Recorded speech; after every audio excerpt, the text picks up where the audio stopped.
Hey guys, Dark Humility here. You can always catch me at twitch.tv/Dark Humility for 6 to 7 days a week of Diablo 2 action, D2R, PD2, LOD, all kinds of stuff, all kinds of builds, all kinds of testing, all kinds of tier lists, and all kinds of fun. Today, we are announcing my PD2 Season 5 Plus improvement suggestions and changes for Project Diablo 2. And we have played quite a bit of Season 4. We played tons of Season 3 as well. We've played every season of PD2 so far. We've just played the crap out of these seasons. And we've been having a really good fun time. Honestly, it's gotten better and better. Project Diablo 2 has gotten better and better every single season. Senpai and Co, the entire P2 development team have done an incredible job. I made one of these in season 2, and it was very successful at providing very useful feedback that has improved things in many awesome ways. Some of that feedback from that original season 2 list had things on it, such as um, the thunderstorm Nova change to kind of combine them into like one build, make like an Eye of the Storm build. That was really cool. Creating jewel fragments and so many things that have been implemented, including a lot of the balance changes that were initially implemented from season 2 to season 3, and a lot of other awesome things in general. But I just got to shout out though the dev team though they do such an incredible job, and so many of those wishes from the community, myself and my own community, have come true since season 2, and it has been incredibly awesome stuff. So, I also like to mention, of course, that I also create tons of PD2 build guides. So, of course, you guys can also check those out on my YouTube. This will be the last video I'll be making for Season 4 PD2.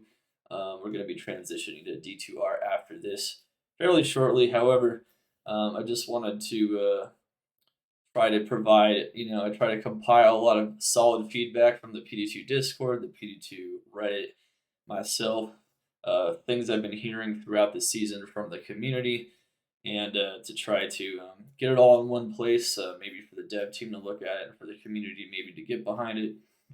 And so, what I'm going to plan to do is I'm going to leave this in the description below and the first pinned comment. I'm going to post the link to this.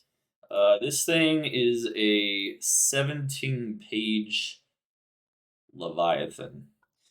Um, lot of stuff here, a lot of ideas. So when I kind of post this feedback here, I'm kind of looking for what you guys think in the comments below. Of course, you can also DM Dark Humility on Discord as well. And just in general, let me know what you kind of think about some of these ideas. I know you two might have a slightly different opinion of these. I did post this already on Reddit. It did seem like a lot of people really liked most of these things, and they added a lot of interesting feedback on top of that. So not all of these ideas are necessarily like perfect. There might be even other ways to implement things, and there might just be a lot of ways in general to look at some of these things. Now, one thing I'm going to admit from the perspective of a content creator is that one of the changes, I suggested for season 2, and that goes for a lot of other content creators as well, and even a lot of the community, was to reduce the drop rates of maps to make it to make it to where you're not totally drowning in items. That was the initial rationale for it. Um, and of course, maybe to balance it more with LOD areas, which is what ended up happening, because LOD areas are still players 5, maps are players 3. But I will admit that was a bit of a mistake. It was an idea it kind of came from the perspective of someone who plays the game a ton, and maybe someone maybe not pushing for those perfect corruptions. It's really hard to push for perfect corruptions, and if you don't play a ton, the difference from players 5 to players 3 is it's fairly significant.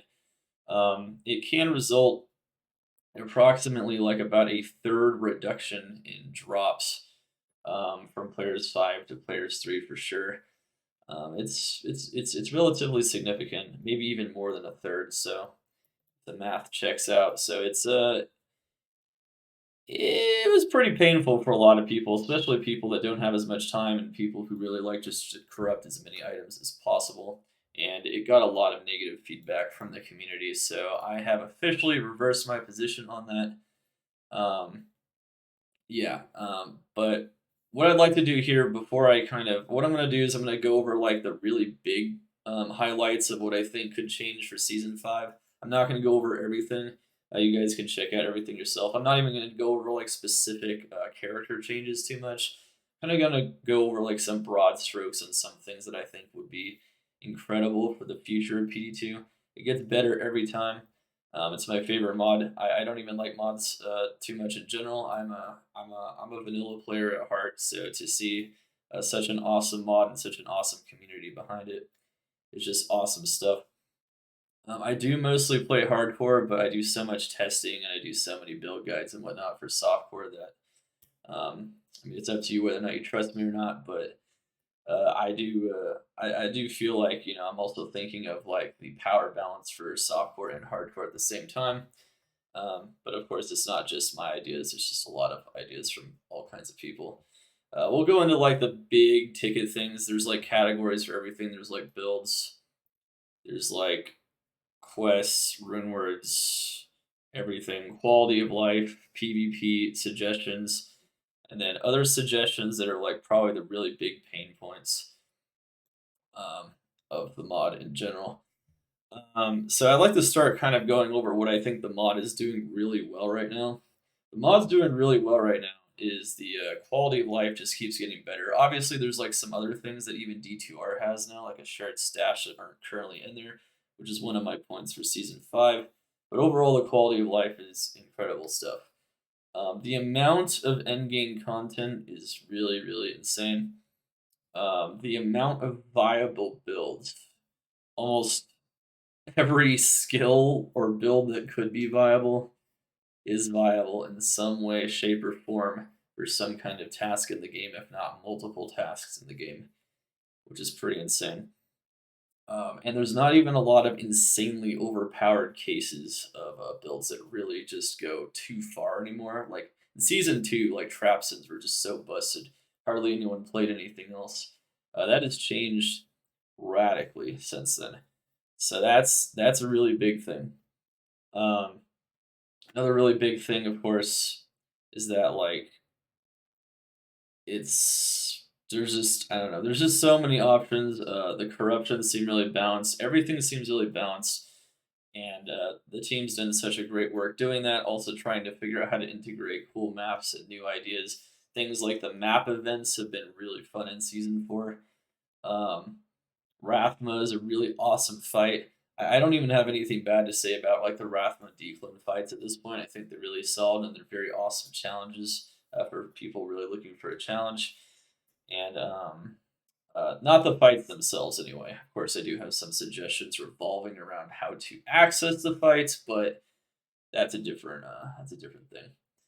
And then yeah, just the events are really cool. I mean, obviously, you could have more events. Some of them can be improved in some small ways here and there.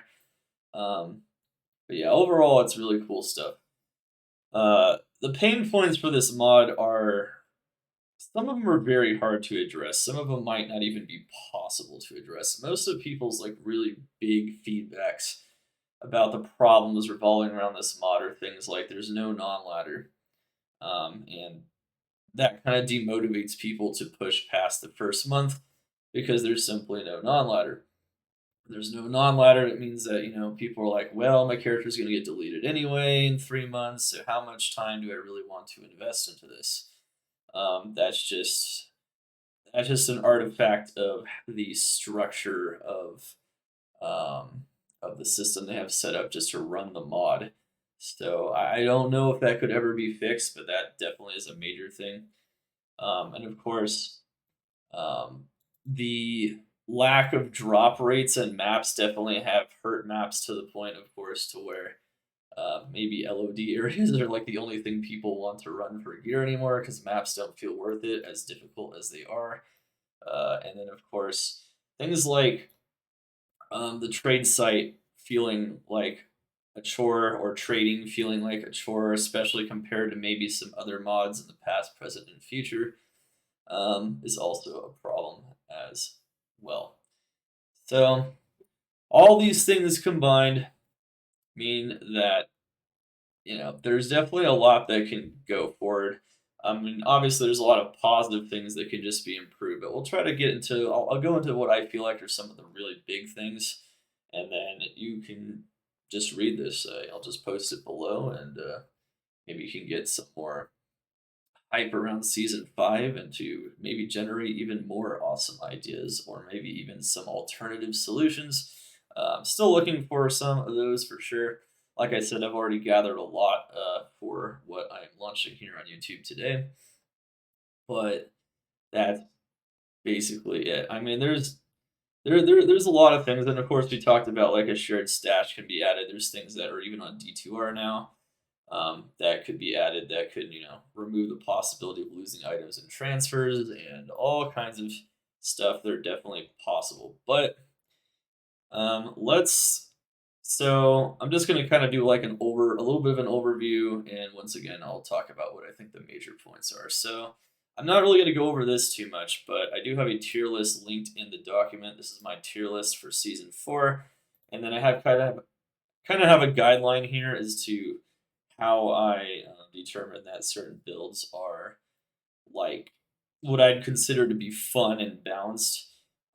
On my tier list itself, it says that S is overpowered and A is balanced, but I'm actually starting to find that it seems like builds that are anywhere from like A plus to S minus feel really good when they have really good gear or when and whatnot. And they also don't feel insanely broken. And so everything that kind of fits that mold is feels really nice and I think is in a really solid place. And then anything like maybe above that is maybe a little too strong or maybe okay. It kind of depends. Some of my suggestions don't even reflect this perfectly, but in terms of like doing a task well, Ubers or of course mapping in the late game in their best maps. So that's usually what I'm kind of talking about here. I also give, of course, a lot of individual suggestions for classes. I'm not even going to go over these specifically. I mean, there's a lot of suggestions for buffing things that still probably could use a bit more of a buff so they can feel a bit more impactful and useful. Uh, Honestly, we had almost totally different things suggested here in season 2, so it's just more stuff that could still be done on top of things that have already been done, which is really cool. Of course, there's also a few suggestions for nerfs. There's a couple of things that I feel like are maybe have just taken over the game a little too much, like maybe the power of skeleton warriors in the case of necro summons, which were already really strong in season 3.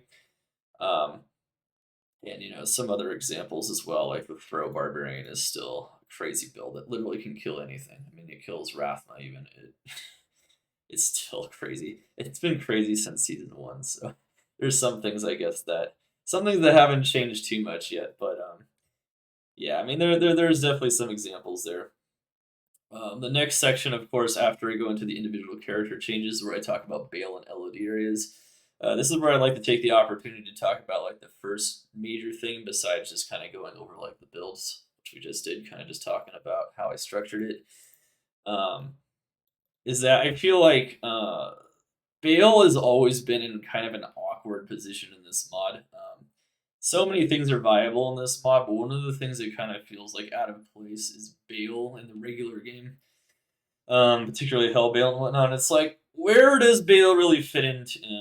Where does Baal really fit into the context of this? What can we do to make Baal more likely to get farmed? I mean, people farm Chaos all the time.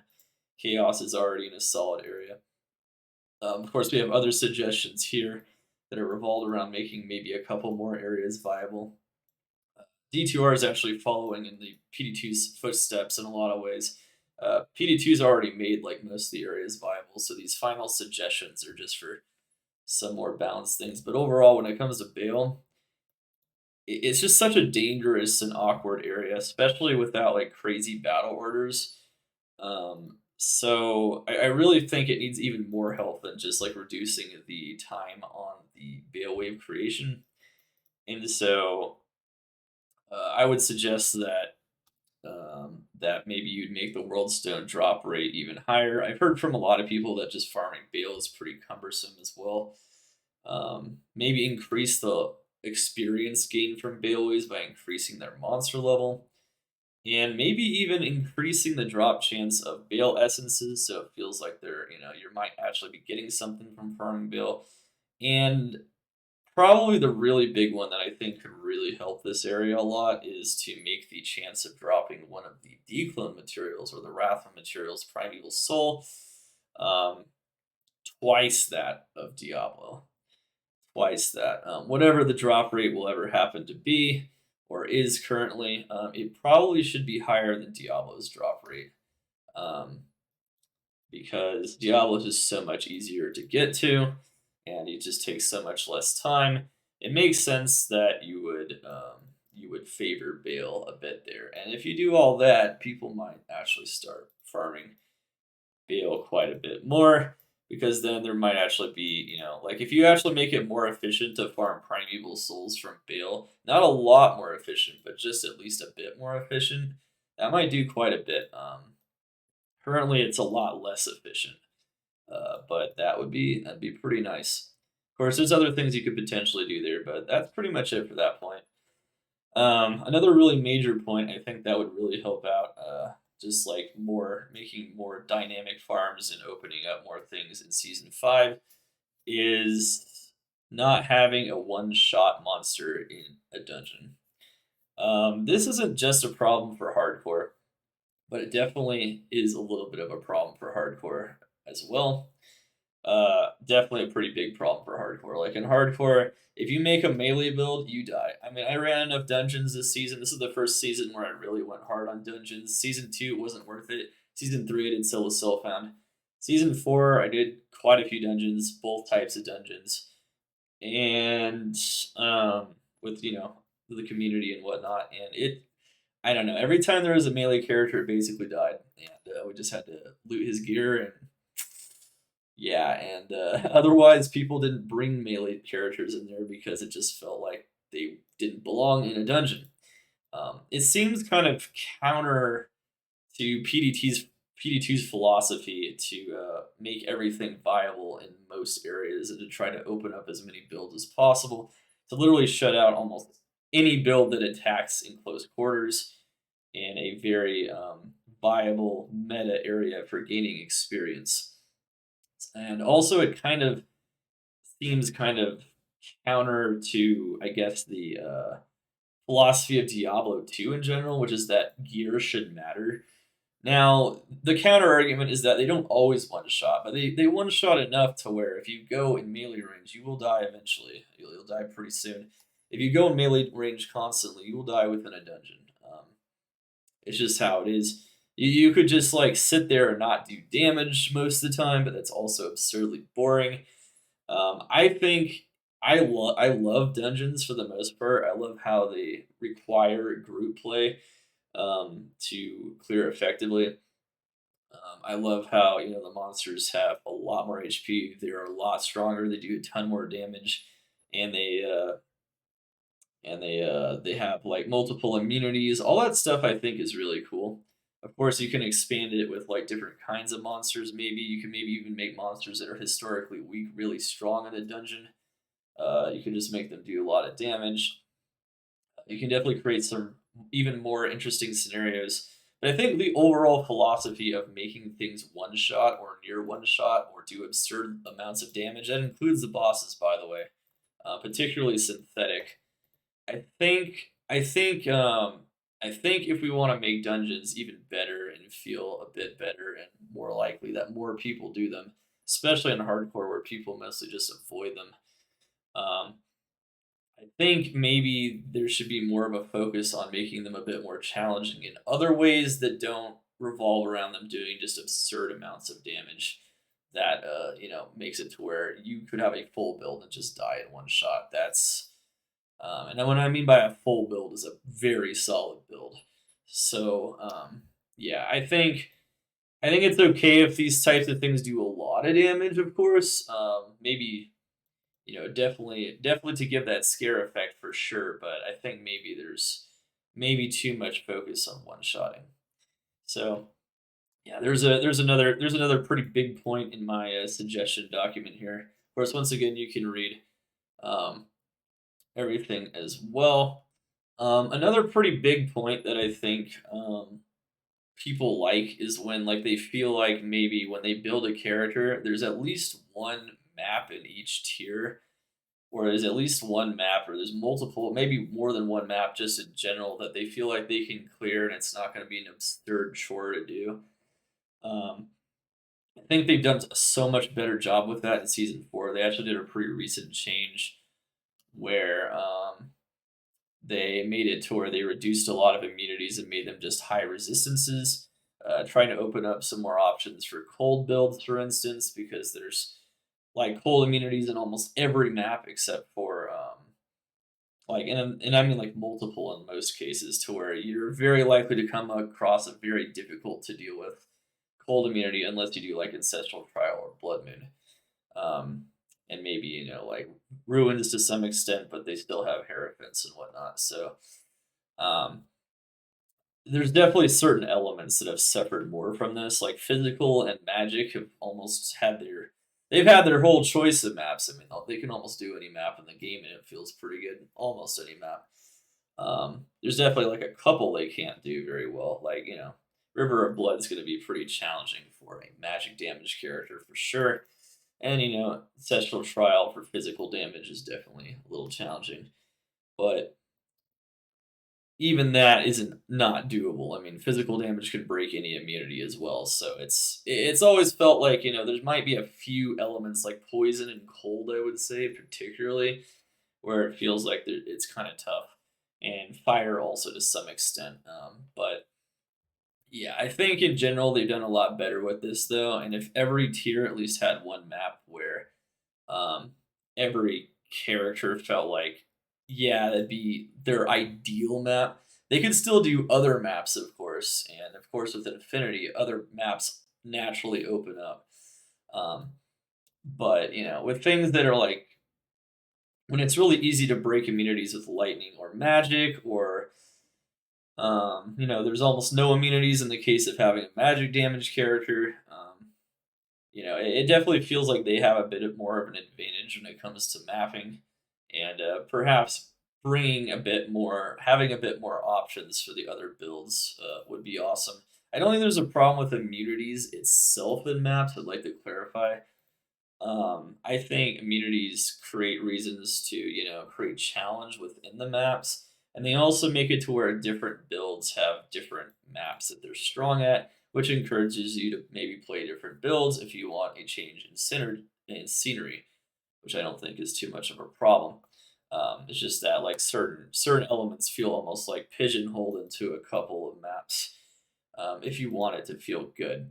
I also don't think the solution is to make it to where every map has every immunity potentially, because then mapping is just going to feel really bad. And yeah, and then that kind of brings us into this next point here, which I think is a pretty big deal in my maps and dungeons section here, which is to make maps feel good again, make maps great again, make them great again, make them great again.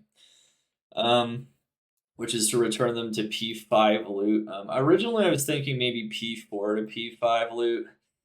I was also thinking maybe you could do like, uh,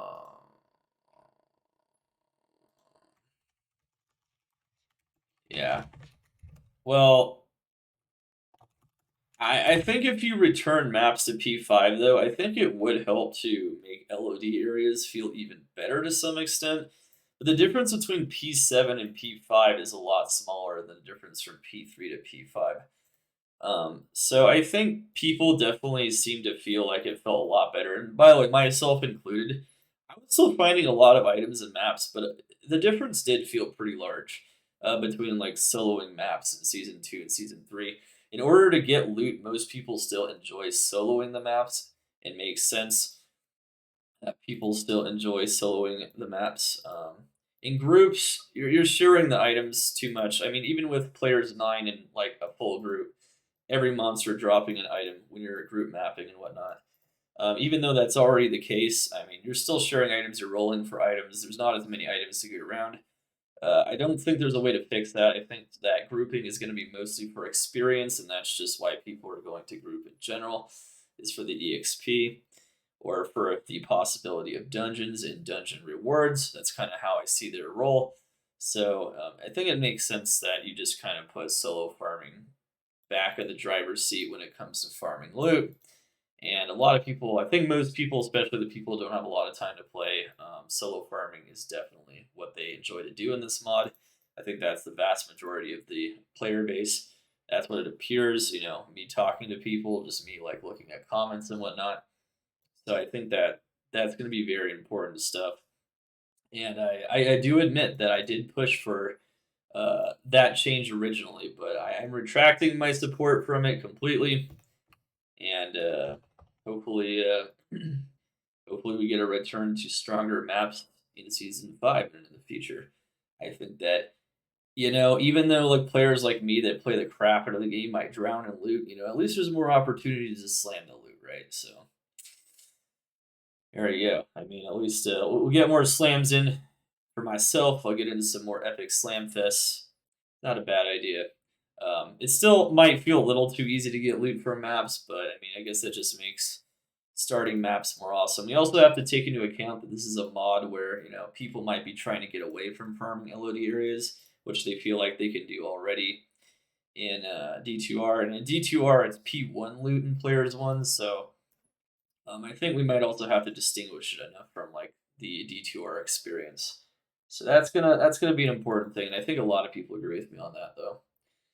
There's also other suggestions as well for how maybe to balance maps in such a way to where not just builds that clear, like blow up the room insanely fast, maybe like builds that also are more good stacking MF or have more targeted approaches. Maybe you can also MF effectively by making density and MF a bit more of a trade off, things like that. And then, of course, there's a lot of suggestions for just individual maps and things like the things as bosses as well. One thing I've heard a lot about with the map events is the existence of the butcher. A lot of people don't like how the butcher works, so I also gave some ideas for maybe how to change him here. But some things, I don't know. I'm kind of leaving it open because there's a lot of possibilities. The butcher definitely feels kind of strange how he's currently implemented, and of course some of the other ones as well have some off things as well. But yeah, those are the major ones though. Those are the major ones. And then when we go into quest items here, so I think there's some pretty major things that could be pretty major for quest items and whatnot. Yeah, I kind of would prefer to have keys have the RNG rather than the organs to also make farming the mini Ubers feel a bit more special, and also not to make it feel bad when you kill a really strong boss and get nothing. Um, and also because the keys, just getting keys automatically feels like it makes key farming even more boring because then it's not like, oh shoot, I got a key. It's like you're always getting a key. So there is that. But I would say the really big thing that this is one of my biggest, I would say, suggestions for season 5, and this really touches on what I think a lot of the community is a little bit frustrated with, besides the map drop rates and things like that, where some of the pain points are currently in the game. This is definitely one of the pain points I didn't really mention in the beginning, but it definitely is an issue.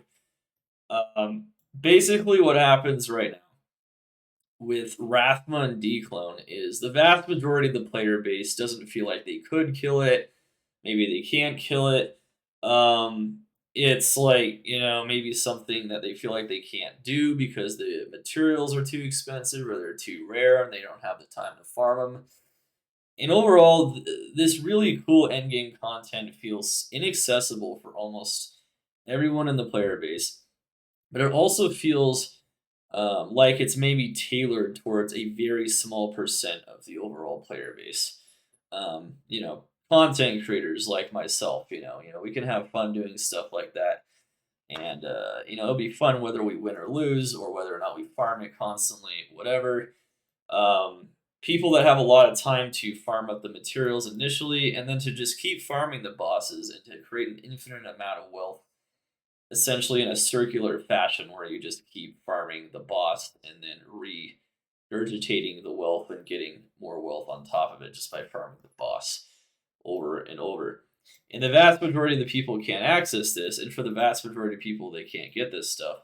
But so much of the game and so much of everything seems focused on this simply because you can trade the materials, and you can essentially, by farming these bosses, you can guarantee yourself an infinite supply of the materials to then farm more of this boss.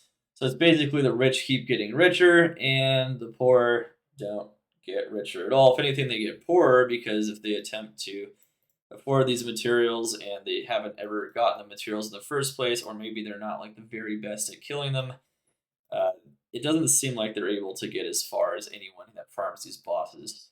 Um, so there's like a huge gulf between like the people that like farm any of the Uber bosses at all, and then the people that just like don't want to because they just want to farm, which is what historically Diablo 2 has mostly been about, or they don't feel like they can or otherwise. So my suggestion, and there's a lot of similar suggestions out there. I think a lot of other popular suggestions which I've been reading, is to make all of the materials for the bosses, not the rewards. So the rewards like Annie's, torches, the tainted world stone shard, whatever. You can make them tradable, just like any other item that you would get as a reward just by mapping normally would be fine. My suggestion is that if it's possible, I don't even know if this is possible. If it's not possible, the other suggestion would be maybe just to make these bosses automatically accessible and not have them tied to some kind of farmable material you have to make super rare. But I think it would be even better to create what is essentially an individualized quest for each of these bosses where the materials aren't tradable. So the materials would be way more common. Like any individual person farming would have a lot easier time acquiring the materials. Just in general, they'd just be a lot more common, but they'd be bound on account. So instead of allowing to be tradable and making them to where they have to be super rare in order to limit the supply of things like annies and torches and tainted worldstone shards in the market, you limit the supply simply by making it to where everyone that wants to experience those bosses has to do some kind of farming. Um, if you make them all like twice as common, maybe even three times as common, what you do is you make it to where everyone that wants to farm these or wants to challenge these bosses has to do some kind of farming themselves. So they can't just mill the boss over and over. They also have to do farming, and then they can farm the boss if they want. Of course, it makes it a bit more optional. It doesn't make the economy revolve around the production and the farming of these materials, and of course, the people that then kill them. So much of the economy seems to revolve around these materials that it almost kind of takes away from the rest of the game. It kind of turns these bosses into kind of a farm instead of like something that's supposed to be like epic content that you experience here and there. Instead of like putting these bosses on this awesome like pedestal where you have to complete these quests to finally get to this point and then fight the boss, it feels like you're just grinding either materials for the bosses or you're just grinding the bosses over and over. And I think that's actually pretty harmful for the mod in general. especially for people that really like the items and they like the standard gameplay or the idea that the items are important in the game and whatnot. It also means that there's a lot of weight that is taken off of um, like people just farming like Ubers over and over just to generate like another material.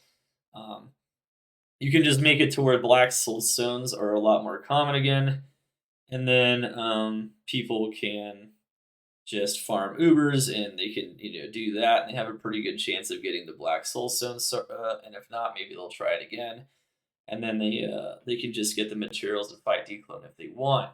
It makes the bosses feel more optional, but it also doesn't make them feel forced, and it doesn't make them a farm. I think bosses like is as insanely hard and epic as these bosses shouldn't be a farm. And I think this would be the ultimate solution for that. I know I kind of put a lot of explanation into that, but I feel like maybe there's a lot of background there. I don't, in general, believe in bound on account items, but I think if you're going to make anything bound on account, it makes sense to make things like black soul stones. Uh, it makes the Vision of Terror itself, the Void Stone, keys, organs, even like even the regular Ubers. I think it makes sense to make those bound on account too, so that people aren't just like generating keys and people aren't just farming keys over and over. I think when the most productive activities in the game come to literally just grinding a single boss over and over and over, and grinding like material bosses over and over and over. Um, that's going to cause a lot of burnout because then the people that want to just farm items and just play the game and make different builds and whatnot kind of feel a bit miffed because the people that are getting way richer than them and they're getting way better gear way faster are literally doing some of the most grindy, perhaps like repetitive things in the game. So that's yeah, I think there's a bit of a problem with that, and that's something that can definitely be addressed like that. You could just get rid of the whole material system completely and just have some way, maybe like a map or something like the dual arenas you could buy from Anya and just automatically access them. But then if you do that, I think the supply of Annies would be absurd. And unless you like limited it somehow, like the amount of times you can kill it per account or something, but I don't know. I do feel like there still should be materials, and if you could make them bound on account, um, you can limit the supply of the rewards. You can still make the rewards tradable, but if you make the materials themselves um, not tradable, where you just find them, I think that would be the best system. On that note, another thing that I think could be bound on account to encourage group play in dungeons and also to encourage people to actually attempt to farm these insanely rare items, these awesome items that are put into the game, Declone and Rathma items. It's felt like ever since these were created, this is something I feel like I've always felt like even since season two, um, that they're an awesome concept and it's an awesome type of an item. But there's a problem when it comes to this item or this type of an item actually getting into the hands of people. People can't get hyped up about these items because they're simply too inaccessible. I think it's fine to make them insanely rare, insanely hard to access. But if you make them almost completely inaccessible, I think that can definitely be a problem. And I think people don't feel motivated to farm them. So maybe what you could do is you could create a system to where it's a lot more likely that you find with a shard of one of these items, and then you have to find like three shards. So it's like a quest in itself, but it's so much more common to find one of these shards. So much so that like, and I mean so much so, we're not talking like two or three times more common. We're talking like almost almost 50 times more common. Um, maybe more so. I don't know. Maybe less so a bit, but somewhere between like 20 and 50 times more common. You find one of these shards from killing Declone or Rathma. Um, maybe I'd say even more common than that. From Declone or Rathma, it should be almost like a 1 in 2 or 1 in 3 chance of getting one of these shards, especially if you make them solo self founder where you have to actually find the items yourself. You have to play more of the game to get them. The dungeons, you can make it like 1 out of 20 from dungeon bosses to encourage more dungeon, more group play potentially. And then, of course, since they would be bound on account just like the other items, um, I would make them bound on account as well, so that you can't trade them, so people can't just like auto complete Declone or Rafa items. It comes from doing quests in the game. It comes from questing and feeling like you actually have to play the game to get to this point, and that's all the game. If it's somehow possible to do this, then yeah, I mean, it'd be pretty awesome. You can get a shard. If you're in a dungeon, each player could pick up one shard.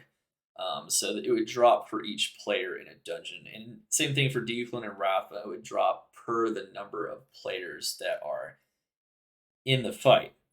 And that would make sense. That would make sense to me, and I think that'd be pretty awesome. And of course, since Declone and Rafa fights wouldn't be spammable because those materials aren't tradable either, I think it'd be pretty awesome. You could even make Rajam Scarabs not tradable, but I don't think that's super necessary. Um, you could if you wanted to, but I think since it's a group thing instead of like a solo thing, where you could do all the other ones solo, maybe you could still make those tradable and probably be fine. Um, I think it would make people a lot more motivated to try to get those insanely rare items. I mean, it wouldn't guarantee people would get them still, even if they're bound an account, but it would make it to where it felt like people could work towards those and it's a realistic goal. And I think that's fine. And of course, then you could make those items tradable or brickable or whatever. Um, so yeah, it's if you get a shared stash combined with this idea as well, I think making account bound items is more realistic, or like a currency tab. Which if you go all the way down here, you go down to my quality of life suggestions. Um, I think it does appear like it's 100% possible to get a shared stash done without duping problems. You just have to code it. It might be difficult, but it's definitely doable. And a currency tab could also work in this sense too, where you could have all your bound on account items in the currency tab. I don't know. You could do all that stuff. It's definitely very possible. I'd like to also just keep in mind that some of these suggestions aren't just for season 5. It might be possible. It might take 2 seasons, maybe even 3 seasons. But I think these are the things that definitely do have the most impact to improve the mod for the future. And of course, everything else I'm not going over. I mean, there's still a lot of things you can just read yourself. There's a lot of really neat ideas here. Definitely not all of them my ideas. Definitely a large amount that I thought about myself, but yeah, it's a pretty good stuff. I play this game for every single day almost. I play it all the time. I play all kinds of builds. I try to think of like, all right, what would make the game feel better? What would retain the player base better? What would do kinds of things like that even better? Um, yeah, like another really cool quality of life change that I'd like to see maybe is that the charms have a different color background instead of red, because currently if it's unidentified or if it's just not in the charm inventory, they have the same red background, so you can't tell the difference. So then I don't know which charms to ID. That's something that's a very simple thing. You could probably just change the background color of the charm. So there's a lot of other things too. Um, you could also make it, certain items unvenderable, so you don't accidentally vendor them. There's definitely a lot of things you can do. So there's so many cool ideas here. I 100% recommend you guys read them all. Um, like for PvP, you could also have like you could officially have the battle royale system, and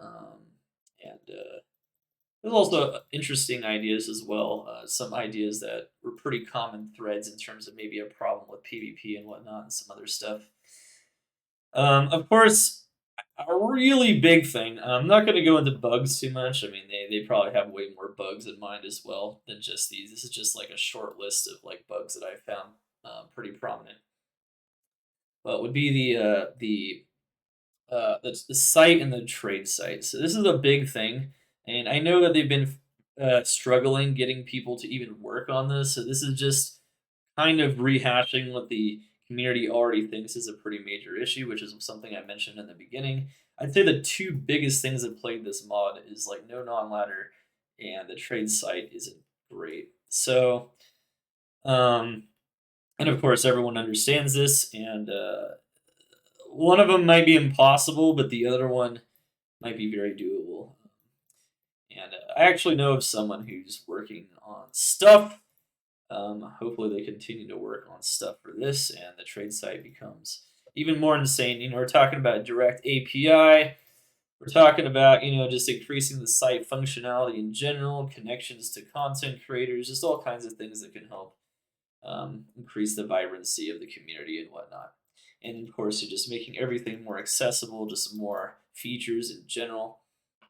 Um, there's other very cool ideas we have here as well. I put it in other sections, so there's bugs, sites, PvP, quality of life. There's also some other ideas I think are kind of interesting. I don't know how doable this is. I don't know how much support there is for this. I think a ton of people played this game solo self-found, and PD2 is insanely fun to play solo self-found. I highly recommend it.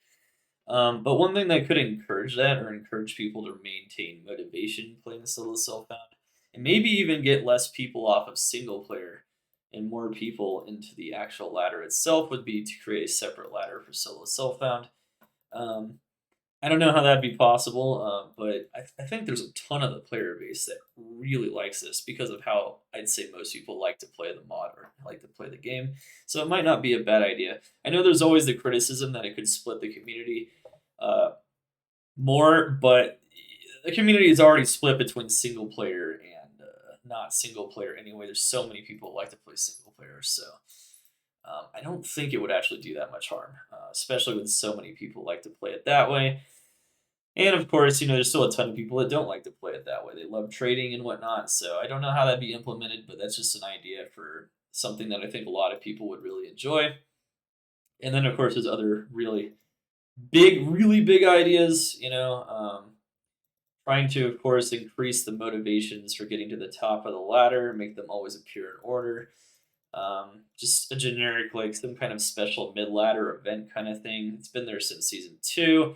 I don't know what you'd really do, and then just some cool ideas for like other bosses and stuff. And here's the make the non ladder possible thing, and then of course making sure that PD2 always starts 2 months after the D2R ladder, which I'm pretty sure they're already on track for. It's just a thing that I think most of the community wants to make sure they're actually able to play, and it doesn't feel like it's interfering. So there's a lot of ideas. There's a lot of small ideas like for shrines. Um, there's a lot of like other small ideas as well. Trying to maybe equalize the debuffing of cold and fire resistances when it comes, maybe even the poison resistances somehow with mercenaries and whatnot, because there's a lot of ways to debuff lightning resistances, which is right now why lightning really has taken over the mapping meta. So there's just a lot of like other very interesting ideas for how to like change that. I also have a really besides a lot of other suggestions for stats as they currently interact in the game. This one I think would be really cool, which is to maybe make a way to store up like energy from attacker takes damage, and then to give every class the ability to like lay waste using attacker takes damage. It wouldn't do much if you didn't have a lot of it, but if you had a lot of it, you could like store it up to a maximum, up to a limit. There'd be ways to balance it, of course, by like making it to where there's a limit to how much damage can be stored, how often you can use the ability, and magic damage and whatnot. And you can make it have like a big AOE, and you can make it like a bomb effect from like thorns or return damage. You could actually make all those stats useful, which would also help the still pretty useless abilities, which are thorns, spare the barbs, iron maiden, things like that. I think at D2R they've just made it all flat damage, which is pretty much what PD2 has already done. But I think there's better ways to even bring more prominence to those abilities, maybe make them even more interesting. And then, of course, there's just a ton of item suggestions here on page 11. I think it's pretty big. Most items I'd say are in a really good place in PD2 right now, like most like standard items, most uniques and whatnot in the sets. In terms of like, whether or not it's elite or an exceptional set and how useful it is, I'd say most of them are actually, or unique item. I'd say most of them are pretty good, but there's some items that feel like you find it and you're not very excited to find it because it feels like nobody would ever want it or use it. So there's definitely still a lot of potential here, but there's so much less suggestions I would have had from previous seasons. So there's quite a few things there. Try to be pretty thorough on those. I thought about every item and kind of where it fits into the game currently. And then I also thought about the rune words and where they currently fit into the game. There's definitely a lot of rune words that nobody ever wants to make still, including grief especially. Um, yeah, it's like grief is still pretty useless. A lot of the new rune words could feel like they could be even better than what they currently are, especially for the rarity of the runes and whatnot. And it didn't feel like the prices moved very much with the runes all this season, which is another pretty big point. This has been a pain point since the beginning, kind of the mod, is that it feels like more so than the original game. The original game, there's definitely an emphasis on burr runes, and there's also a pretty solid emphasis on jaw runes. But they're a lot closer together. And then, of course, even the other runes feel a little bit closer to the burr runes and how impactful it feels to find one of them. At least jaw and burr. Like the difference between jaw and burr is such a wide gulf, and that also includes Zod and Sham. It does appear like D2R is also making some inroads to even increase their balance on it. So for PD2, it would really help to balance the values of these runes. And to do that, we really need to help a lot of these rune words. All these prescriptions would definitely help a lot. Things like Unending Will and Unending Will, like being a little bit more impactful, ferocity, making people actually wanting to make those Zeal characters, even though they're already pretty darn strong. They could use more damage, maybe. There's definitely a little bit of a lack of damage because you have a helm that doesn't give you any damage, basically, that you have to use. And then there's things just like Zenith, which currently doesn't really feel like it has a very solid role. And so all those new rune words could be buffed. And of course, this is an idea I've had since season 2, but I still think it'd be a very good idea where you make these mercenary only rune words, kind of like D2R is doing. I had this idea since even D2R announced this, though, so it looks like D2R is kind of on the same track, but they haven't done this yet. This is even more extreme, where you create other ways to get conviction, or maybe not as strong as the Infinity one on Act Two Mercenaries, but you create other ways to get the conviction aura to promote having more auras potentially, or different combinations of auras on other mercenaries. Um, and Yeah, I think that could be really huge, allowing that and whatnot. That's like the really big one, right? Is conviction. Any elemental character, you ask an elemental character what mercenary do they have to buy, it's still in the end game. It's always going to be Act Two. Um, if you made it to where there were some other alternatives that also had conviction but could be used by Act Five or Act One mercenaries, but they used runes like Zod, Sham, Jaw, Low, and Vex and whatnot. Maybe Goal. You would do a lot. You would do a lot because then you could use Might Aura in combination with Conviction a bit easier with the Act Five mercenary. You could use. It just opens up a lot of possibilities. So I think this would be a really awesome idea, and this is definitely something I think that people could benefit from. And I don't think it would break the game at all because all it would do is create more options besides Infinity to open those up. Maybe they're not as strong as Infinity because maybe the auras on the Act 2 Mercenary aren't as insane as the auras on the other mercenaries, but at least something to where you can get a lot of negative enemy res for other elements using other mercenaries, I think would be really, really big. And it would help to address that. I think that would do the most to address this rune disparity that's always existed in trading. And if you don't find a Sur or a Burr rune, it's just like, well, why is it not a Sur or a Burr rune? You gotta. I feel like there's got to be a little bit more parity there. I think the value of like Vex and below is probably fine. Um, Zod and Sham definitely feel like maybe they're not worth enough, especially considering how rare they are. Jaw's definitely not worth enough, considering the LOD values and whatnot in the comparison. It's partially because of Enigma and whatnot, but there's other ways to help it. You don't have to. I think Enigma is fine where it is currently, so I think there's other ways. There's other ways. There's other ways, and then like even I'd say low rune is in a decent spot, but it could be even better. I'd say low's value is a bit closer to Sir in the original game, so yeah, there's definitely some. There's a lot of things you could do there. Um, but yeah, anyway, so that's pretty much it. Those are the major things that I would say are like probably like plaguing the mod and can still use to be improved. Um, there's so many things you guys can read yourself. I'll make sure to post it in the first pinned comment and in the description below, and you guys can explore this stuff yourself. Um, Hope you liked my overview here, and it was not quite an hour long, but almost an hour long. Not bad stuff. Um, and let me know what you guys think. Let me know if you think I did a good job after reading it, after listening to this. If you think these changes would do a ton to improve uh, Project Diablo 2. I'm sure the developers would also love that feedback. So it's gonna be good stuff. It's gonna be good stuff.